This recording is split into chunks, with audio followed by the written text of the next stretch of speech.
गणित में, किसमें, गणित में हमारा जो पहला चैप्टर दिया गया है वो है वास्तविक संख्या। कौन सी संख्या? वास्तविक संख्याएं, ठीक है, जिसे कहा जाता है रियल नंबर। क्या कहा जाता है? रियल और नंबर, ठीक है। देखो वास्तविक संख्या क्या होती है कि वे संख्याएं, कौन सी? वे संख्याएं, ठीक है, जिन्हें क्या किया जाता है? जिन्हें हम गिन सकते हैं,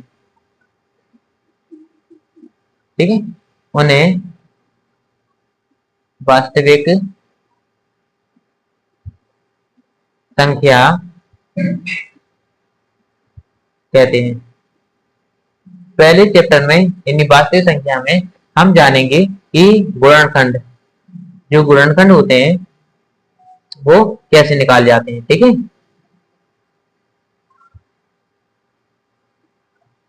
और दूसरा जानेंगे लासा तथा मासा को कैसे ज्ञात किया जाता है, ठीक है। देखो जो हमारा पहला टॉपिक दिया गया है वो है हमारा कौन? गुणनखंड, ठीक है। देखो जो गुणनखंड होते हैं वो निकाले जाते हैं दो विधि से।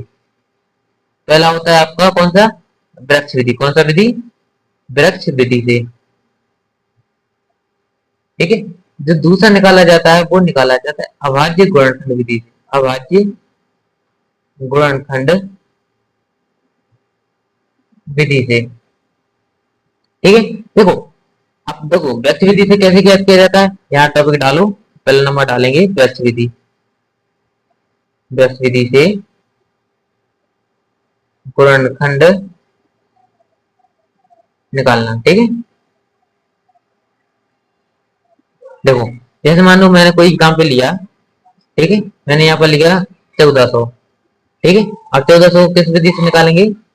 वृक्ष विधि से, ठीक है। देखो यहाँ पर 1400 लिखा है, 1400 को एक डिब्बे में करो बंद, ठीक है। अब देखो 1400 को जितने से भाग देंगे वो लिखेंगे इस साइड, और जितनी बार गया है वो लिखेंगे इस साइड, ठीक है। मैंने यहाँ पर 2 से भाग दिया, ठीक है, 2 से भाग मैंने 1400 में दिया, कितनी बार डिवाइड करेंगे? ये जाएगा 700 बार, ठीक है। इसको बॉक्स में बंद करेंगे और इस साइड कौन संख्या लिखेंगे? वो संख्या जिससे भाग देंगे अपन। जैसे मैंने 2 से डिवाइड किया थी तो कितनी बार? 2 3 6, 2 5 10, 0 के 0, ठीक है। देखो अब 350 को देखेंगे, 350 किससे डिवाइड करेंगे? 2 से, 2 एकम 2, 2 सत्ते 14, 2 पंचे 10, ठीक है। अब आता है 175, ठीक, 175 किससे डिवाइड करेंगे? 5 से, किससे? 5 से, तो 5 3 15, 5 25। अब आया 35, 35 को किससे डिवाइड करेंगे? 5 से, कितनी बार जाएगा? 7 बार। अब 7 को कितने से डिवाइड करें?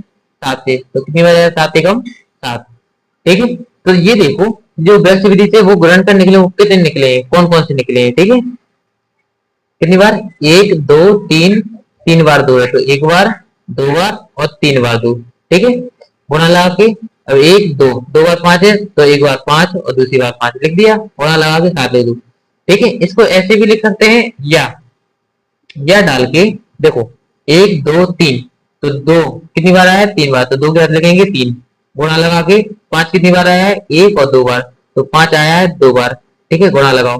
7 कितनी बार आया है? 1 बार, तो 7 को लिखो 1 बार, ठीक है। देखो दूसरी तरीके से दूसरा क्वेश्चन बनेगा, मुझे 1400 के हैं, 1400 के कितने गुणनखंड निकले? कितने गुणनखंड निकले हैं? तो आंसर क्या होगा आपका? देखो यहाँ पर 1 2 3 4 5 और 6 कितने निकले हैं? तो 6, तो 6 इसका क्या हो जाएगा? आंसर हो जाएगा, ठीक है। देखो अब आता है आपका दूसरा नंबर। दूसरा मतलब कौन सी संख्या उसको निकालना है अपन के लिए? अब निकालेंगे अपन अभाज्य गुणनखंड विधि से। कौन सी विधि से? अभाज्य गुणनखंड विधि से। एग्जाम्पल में अपन ने कौन सा लिया था? अभी अपन ने लिया था 1400, ठीक है।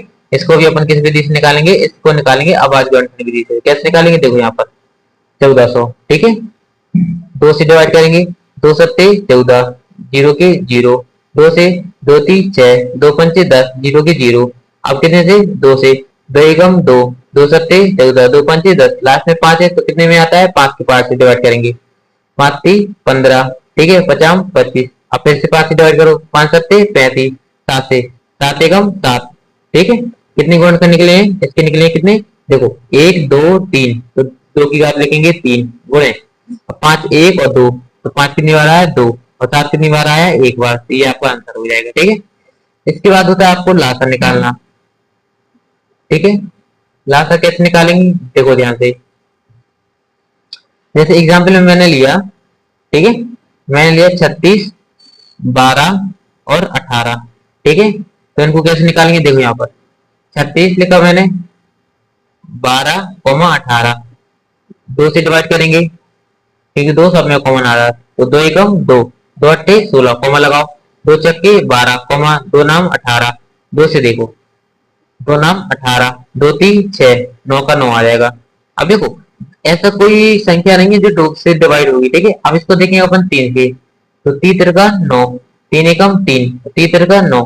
अब इसका देखते हैं फिर 3 से, 3 एकम 3, कॉमा लगाओ, 3 एकम 3, ठीक है। तो इसको जो लास्ट निकलेगा वो कितने निकलेगा? 1 2, तो 2 बार 2 है तो 2 बार 2 लिखो, 2 बार 3 है तो 2 बार 3 लिखो, ठीक है। अब इसका करेंगे गुणा, ठीक है। देखो यार 2 दूनी 4 और 4 ती 12 और 12 दूनी 24, 12 ती कितना होता है? 36। 36 का क्या हो जाएगा? आंसर हो जाएगा। ये तो निकाला लासा। इसके बाद यहाँ देखो, यहाँ निकालेंगे अपन लोग मासा। मासा 2 विधि से निकाला जाता है। पहला विधि होती है भाग विधि। किस विधि से? भाग विधि से, भाग विधि से, ठीक है। और दूसरा निकालेंगे अपन अभाज्य गुणनखंड विधि से, अभाज्य गुणनखंड विधि से,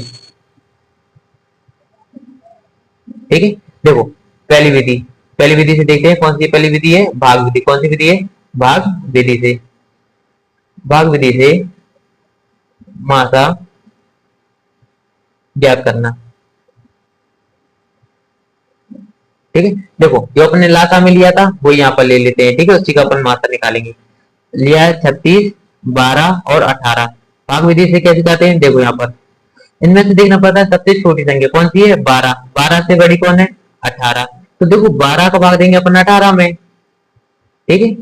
तो 12 एकम 12 और 12 दूनी क्या होता है? 24। 24 क्या होगा? ज्यादा हो रहा है ना, तो 12 एकम 12, तो 8 में से 2 जाएंगे कितना बचेगा? 6। एक में से जाए कुछ नहीं। अब जो 6 से चल बचा है इसी का भाग देते हैं अपन को 12 में, तो 6 दूनी 12, ठीक है। देखो ये डिवाइड हो गया, ये डिवाइड हो गया, 36 कितने से डिवाइड हुआ? 6 से, तो 6 का भाग लगाएंगे अपन 36 में, तो 6 दिन कितना हो जाएगा? 36, ठीक है। जो इसका जो मासा निकलेगा वो निकलेगा कौन सा?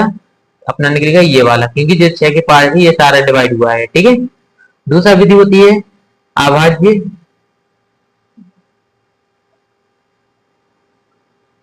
गुणनखंड विधि से, ठीक है। ये इसी को लेते हैं अपन 36 12 और 18। देखो इनमें क्या करता है? अभाज्य गुणनखंड विधि में क्या होता है? इसमें निकाला जाता है अकेला अकेला। 36 लिखा है तो आप पहले 36 का निकालो, 2 के पार्ट से, 2 एकम 2, 2 अट्ठे 16, 2 से 2 नाम 18, 3 से काटो, 3 का 9, 3 से डिवाइड करो, 3 एकम 3 हो गया। 36 के कितने निकले? 36 के निकले 2 गुणे 2 गुणे 3 गुणे 3, ठीक है। और 12 का निकालो, 12 का 2 छक्के 12, 2 से 2 3 6, 3 से काटो 3।